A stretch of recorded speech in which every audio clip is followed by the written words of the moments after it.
I've been playing a Crossbow Warbringer, and while I've only recently entered the endgame, it's been a lot of fun blowing up whole screens with some cool interactions.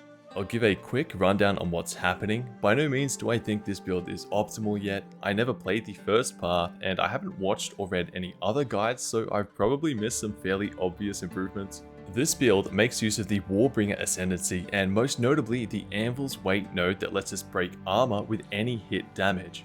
Using the armor explosion support on explosive shot with extra projectiles, with Herald of Ice using exploit weakness, which consumes that broken armor to do more damage, we have the potential for a nice feedback loop within that salvo.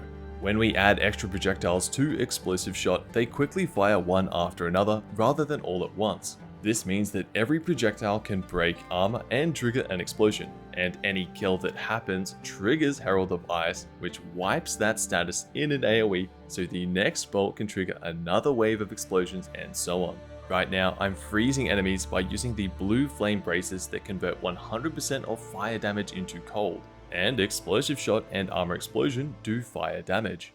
There may be a more elegant solution for freezing, but this is what I've found so far. Because we're starting in the warrior tree, we have a lot of easy access to area size nodes, which makes each salvo hit such a huge area. I'm often not even aiming at a single pack, but rather the space between them because the AoE is so generous. Clearing packs with this build is incredibly easy. One salvo basically means one screen deleted. The main issue with the build initially was handling rares and bosses. If they had big hitboxes, I could use Glacial Bolt, which works alright, but if they didn't, the kill speed was terrible.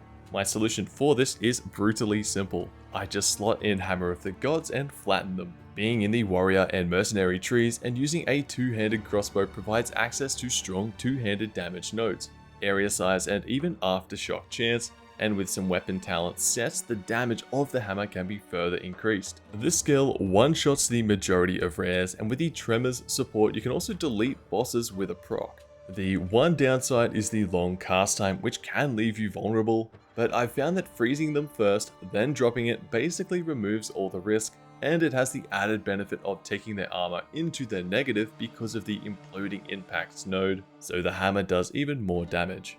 The highest map I've found and done so far is an 11, and I was still wiping screens in one salvo, so damage wise I think this build is good to go. Defensively, there's a lot of convenient access to defensive branches in the tree, and I could probably lose some damage nodes without feeling it too much because their additive nature makes the diminishing returns pretty heavy by this point. In a nutshell, that's the build. This isn't my usual FPS content, but I thought I'd share it anyway. While I don't main ARPG games, I do enjoy theory crafting them when they're fresh. In the Diablo 4 preseason, I made that server crashing Bloodlance build and one-shot Uber Lilith with a Blood Orb build. This Crossbow Warrior isn't quite as game breaking, but it sure is fun to play. If you want a more detailed breakdown on the build, let me know and I can try to put something together. I just don't feel like an expert or authority on the topic at the moment, so I opted for a more general playstyle overview this time. You can check out my Clawmate mouse mod and premium gaming sleeves I designed over at struthgaminggear.com. Thanks so much for watching, and I'll catch you in the next one.